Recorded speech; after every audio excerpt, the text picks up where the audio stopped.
All right, so we are here at Marin Dies Jr. State Park. It's about 5:15, a little bit earlier than last time. We ended up getting stuck in the dark and we had to set up camp almost in the dark and cook all our dinner in the dark. So a little bit of daylight left. I think the sun will go down in a little bit here, but we're gonna have to get our campsite set up. I have a few changes that we made to the truck and our kayak setup. I'll go through all that in more detail probably tomorrow morning just to show you what we've done. But here's a look at it. But again, like I said, I'll probably go into more detail in the morning when we have more daylight and have more time to spend. So this site that we selected was site number 124. There is a road that goes around pretty much the entire section of the park, and we're right on this curve, right across the street from a parking lot that has a boat ramp next to it. Pretty much anywhere you pick along this road, you have views of the lake, which is pretty nice. So it's literally just right across there. It's not too shabby. We do have a fire pit this time. Most of the time the fire pits of the other two places we went to were not actually in the ground. This is a little bit of a different style, but no big deal. The only issue here is we wouldn't be able to raise and lower the grate if we needed to reduce the heat, but that's okay. We'll just be a little more careful with our fire. Comes with a nice little picnic table over here. Place to hang a lantern if you had one. We're probably going to put our tent right in that little area right there between these three trees. And the bathrooms are down this road right here, short walk. Not too bad. When we were at Meridian State Park, we had to drive a ways every time we went to the bathroom because there just weren't any campsites near there. So this is a little bit better.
All right, well, the sun is going down, as you can probably tell, because there's not as much light now.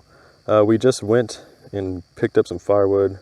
It's on the honor system here. You pay $1 per log, so we went and grabbed 5 of them.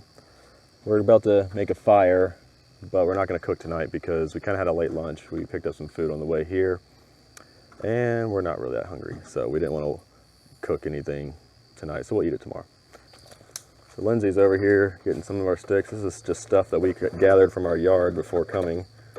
So we've got this is stuff probably about the thickness of your finger.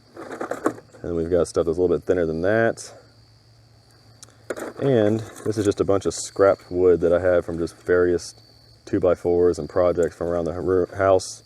And just got a bundle of that. So that'll be good stuff. That lights up really well. We've tried that in our chimney at home. This amount is way overkill for what we're going to need this weekend, but we just went ahead and grabbed it all because didn't really want to have to portion it out.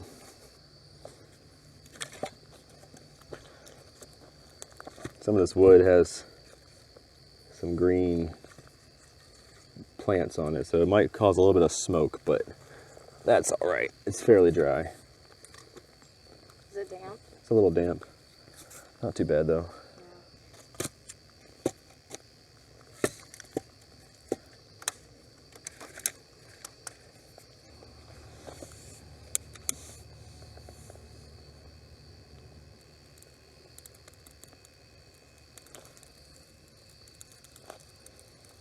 So all I did right here was I threw a bunch of fuel on top of it with the idea that it'll burn real fast. A lot of the embers will fall down below. So as I add more stuff to it, all that hot embers will keep the heat going. So hopefully this fire takes. It should be good from the looks of it. Everything looks like it's starting to catch on fire already, so we should be good.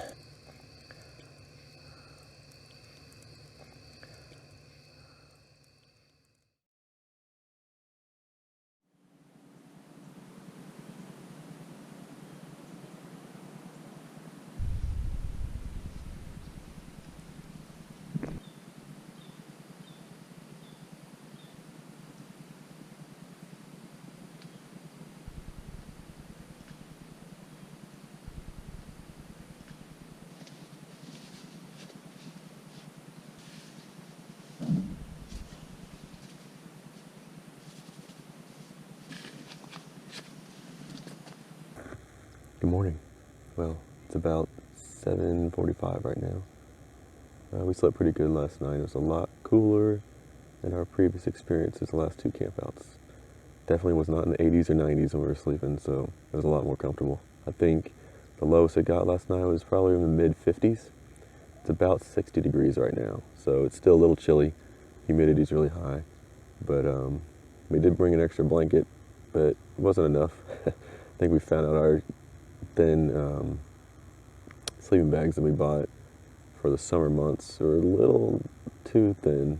Either that or we're not insulated very well against the ground. So it was a little bit colder, but we had the right kind of clothing to bring today. So this evening should be a little bit warmer. So another comfortable night. But so behind me there's a pretty large lake, as you can see, and right over here there's a small boat ramp. So all we have to do is grab our kayaks, walk across a small road, maybe 100 feet, drop our kayaks in. There is a challenging level paddling trail that pretty much starts here and goes all the way around. It comes back around, but I don't think we're going to attempt that on this go around since we've only taken our kayaks out a couple of times. But we are going to take it out right here in the morning. And then later we're going to go to another part of the park where there's more paddling trails and do a lot more kayaking. So right now, I'm just going to go back over there, make some coffee, make some breakfast. We're going to take our time this morning, not really rush around, and then we'll get on the water eventually. All right, so this is what we've been using every time we've cooked on a fire so far. It's called a hunter's fire. So what you do, take some taller logs, or sticks. It doesn't have to be a log. These are kind of oversized, actually. You could take something that's even as small as this, make a V like this. And the idea is you create a channel for the air to come through and feed this fire. And near the front here, you put a bunch of small sticks here for fuel. Just load it up, something that's going to catch quickly. And as that catches, you add slightly larger and larger stuff. Not very large, you don't have to get very much, because this for cooking, you don't have to have the fire burning for hours like you would a campfire. It only needs to go for about 20 minutes or so, depending on what you're cooking, but you can add fuel as you need it. But these embers are going to get very, very hot as they fall down in between this channel, and you'll have plenty of airflow coming right here to feed those flames. Sometimes you can make it too hot, and we've had that issue as well. But now I usually use something like a paper towel or newspaper or anything that you can use as a starter. It makes it a lot easier. Just shove it all the way up in there. And sometimes more sticks is better than nothing. So you want to get something to catch fast.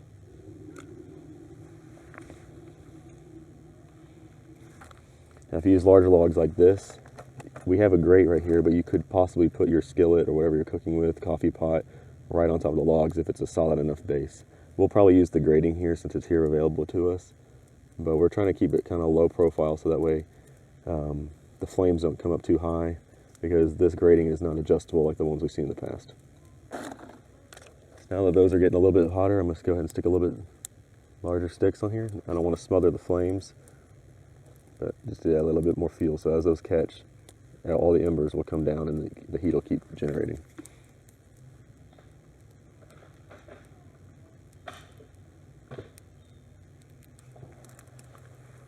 All right, so while that fire is going, I'm gonna go ahead and get the coffee ready. So here's our coffee pot. Nothing fancy to it, just a pot.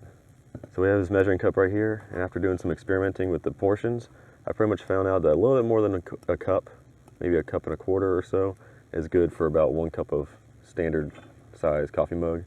We usually do about 2 cups per person, or a little bit more, just because we usually like to have at least 2 cups in the morning. So about 1 cup and a quarter, that's about what you need for water.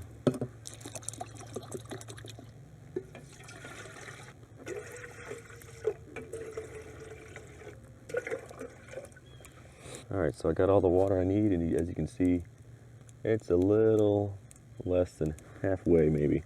This pot can probably make enough cups for about, say, 6 to 8 people if you want to just have 1 cup of coffee each. Main thing to keep in mind is keep it below this, these holes right here. That's the main thing. So if you're filling up to the top, this is actually where you want to fill it to. You don't want to fill it above that.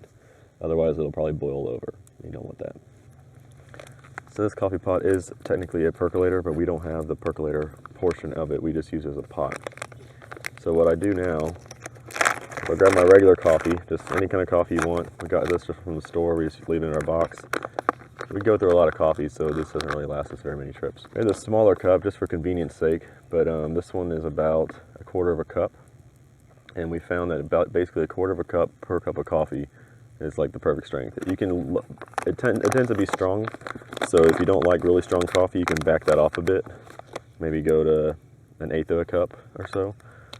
But for us, 1/4 of a cup is perfect. Once you get your coffee in your pitcher or whatever, you just pour it directly into the pot. All right, so as you can see, this is just literally coffee grounds sitting on top of water, and it's just gonna float like that. So all we do now is close it, prick it up. Lindsay's been making sure this fire's been staying hot, and just place it directly on there. And now what you want to do is let this heat up and keep an eye on it every once in a while, and you'll be able to tell when this water is boiling. You have to get it to a rolling boil, so you want it to be rolling on top of itself. And once you get to that point, set a timer for 10 minutes, let it boil for that long, and then take it off and it's ready to go.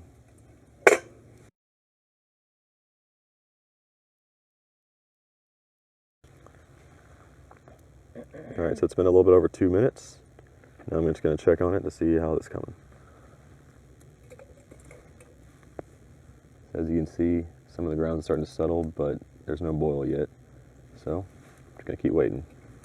All right, it's been a little over 5 minutes now since I've put it on the fire. Let's get a little check on it. So see, it looks like it's starting to go. I bet you in a few more minutes it's going to start boiling, but still got to wait. Okay, it's been a little over 10 minutes, about 12 minutes now. Should be going, I think I can hear it. Yes, there you go. So that's the kind of boil you want. Steam's kind of giving it hard to get a good view of it, but it's a rolling boil like that. You see all the grounds have sunk to the bottom now and they're rolling around. So now you set your timer for 10 minutes and then your coffee should be ready to roll.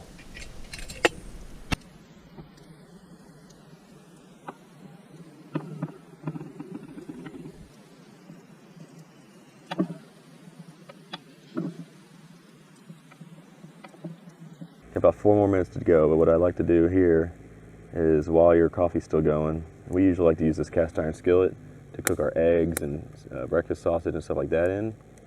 So it's really cold because it's been sitting in this trunk all night long.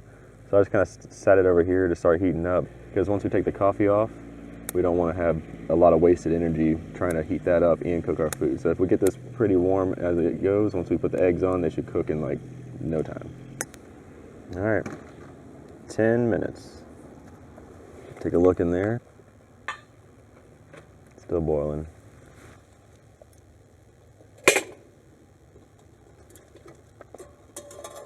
So as you can see, most of our fire is just embers now, but there's still a lot of heat coming off of that. Feel a lot of heat right there. My cast iron skillet, it's definitely warm now. It's not quite hot yet because it's over here on this indirect heat, but it's not nearly as ice cold as it was when we took it out of the box. I'm just going to move it over to the actual direct heat. Lindsay's over there finishing getting all our food. This is going to cook very fast.